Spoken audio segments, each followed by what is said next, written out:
And next on this episode of LSQ, it's an archive clip from an interview I did in early 2007 with Amy Winehouse.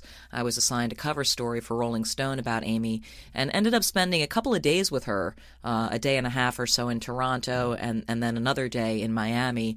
And leading up to what you'll hear, this is the beginning of our first interview, Amy and her boyfriend had just gotten into a massive fight, and she was in tears, and so it was an intimidating way to start things. And you'll hear a little bit of that discomfort in the few minutes or so worth of audio I'm going to play for you. There's a lot of interesting stuff in the few hours worth of tape I have with Amy, and so I will devote a greater portion of an episode, if not an entire episode, to that at some point.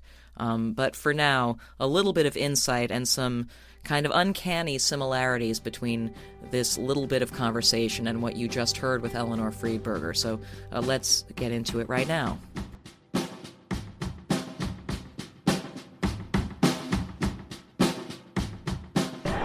So why don't you tell me, for starters, just how you first, like as a kid, got interested in playing music and writing music?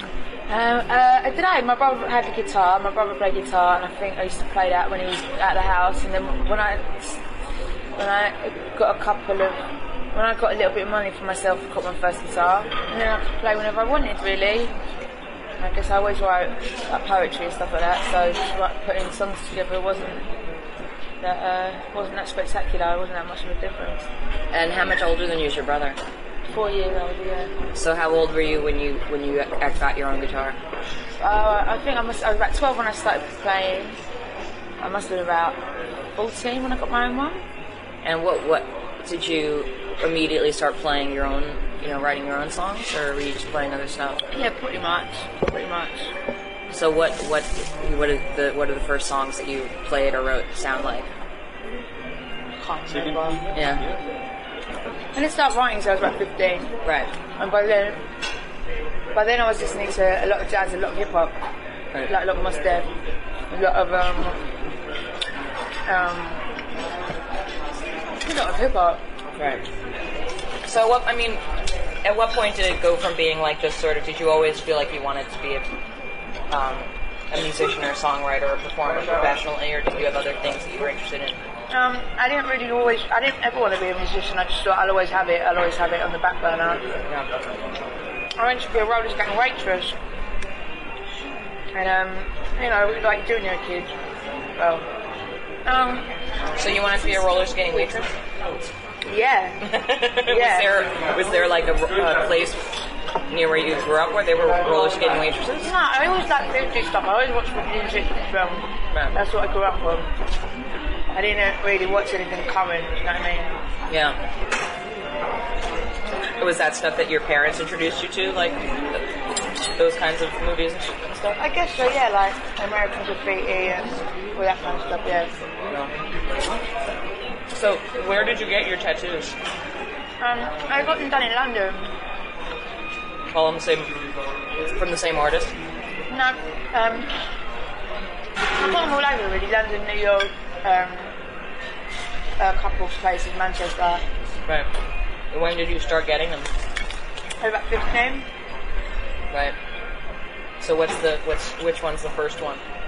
I got a Betty Boop on my back when I was 15. I just like tattoos. How old do you have to be in England to get legally to get tattooed? I don't know.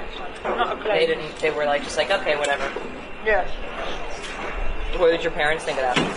Yeah, my parents pretty much realised that I would do whatever I kind of wanted. Right. I was quite young, so that was it, really, yeah. So how long after you got that first tattoo did you keep it a secret from them, or did they know about it? I think they knew about it straight away. It's just my mum and dad, do you know what I mean? Yeah. So, yeah. I'm not really, I'm not that badly behaved. Okay. So when did you start pursuing playing music professionally? I think when I was about 16, I was singing with a jazz band, and a guy came to see me, my friend Nicky Shemansky, and said to me, come and have some studio time. And I didn't understand why, and he was like, well, you'll make an album, and, you know, that's what you're going to do. Right. Did you not, I mean, were you not aware that you were, I mean, were you not, like, aware that you were talented? I didn't think it was special to be able to sing. Right.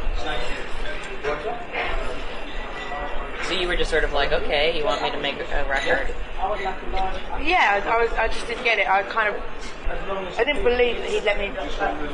Yeah. So exactly what I wanted to do. I was like, well, what's in it for me? Oh, sorry, I was like, what's in it for you? Yeah. I didn't get it at all. And then I started doing gigs when I was about 18. I just going out with the guitar. Yeah. And yeah, I just didn't understand. You know, I love playing guitar, and I didn't understand that I could go in a studio and play nothing and write whatever I wanted to write, and I just didn't understand why. Yeah, why? Yeah. So at what point did it start to switch over from being like, okay, bye, to being like, well, this is what I do now, and I'm taking it seriously? I don't think I got there yet. Really? Yeah, I mean, yeah.